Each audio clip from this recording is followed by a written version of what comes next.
car was, and an old black car, which I actually have a picture over now. I'll leave that here. Who else can look at it? But just memories of Las Vegas. I just feel connected to Las Vegas in some way every time I come here. It's just really feel connected with it. Anyway, Grandpa Romero, I remember him. They lived in a kind of a primitive house over on the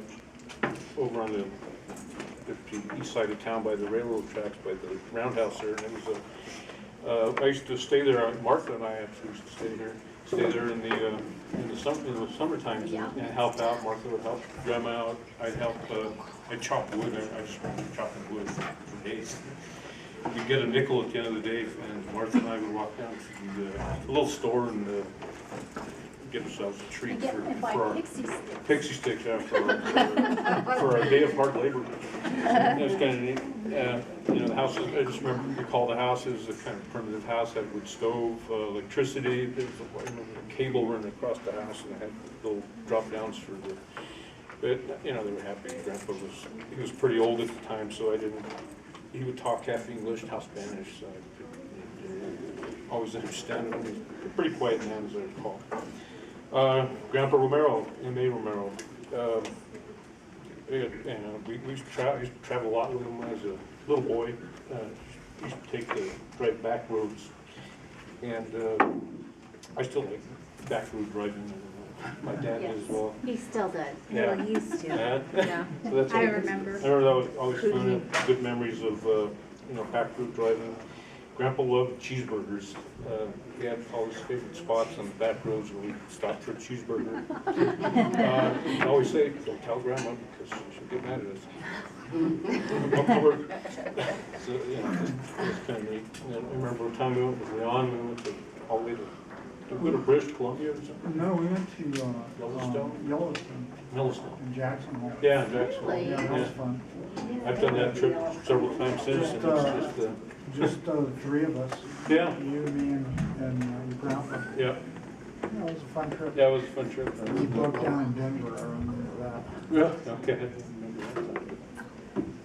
Anyway, this grandma and grandpa, they were proud of them, both of them, for the success and all their accomplishments and for creating all this. Yeah.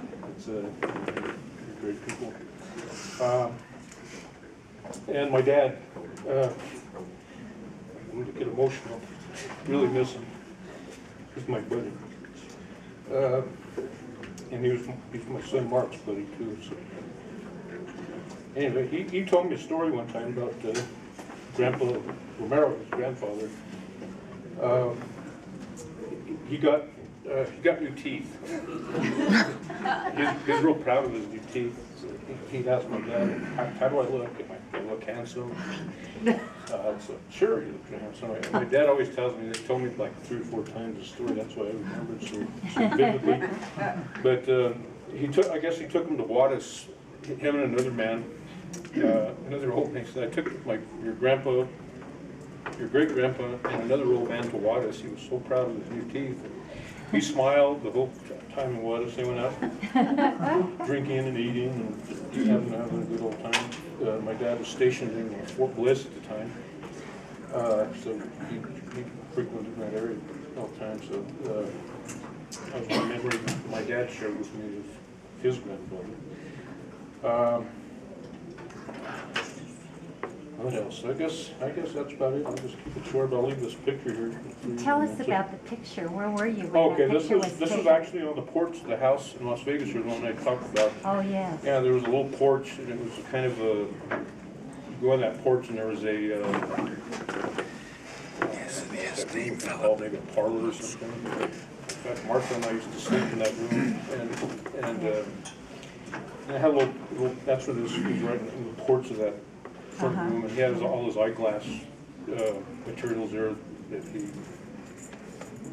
Me and Martha used to We was an optometrist. Optometrist, right? Right. Yeah. Yeah. So he had a lot of all his tools in the drawer there or something, hutch or something. So Martha and I used to play around there. I remember that house very good.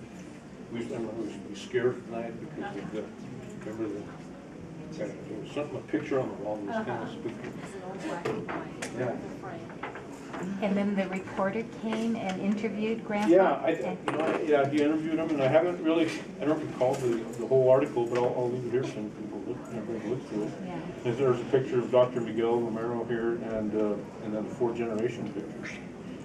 It's and this was in 1960, I believe. April 1960. You know, Philip, there must be something about the Romero women, because when I visited your grandfather, he used to take me out all the time to get ice cream or something. It was always, don't tell grandma. Yeah. It was Oh, yeah. And you know what? Now it's that way with her. Yeah. Everybody in the family said, don't tell her. That's what we do. Well, later on, when I spent time with Grandma, she would, we went to, we went to Angel Fire one time and just drove around to the Enchanted Circle, and we stopped at a restaurant. We said, well, we gotta stop and get your grandpa a cheeseburger. We stopped at McDonald's, got a couple of cheeseburgers. She's probably starving by now. She finally gave in. So, questions, complaints?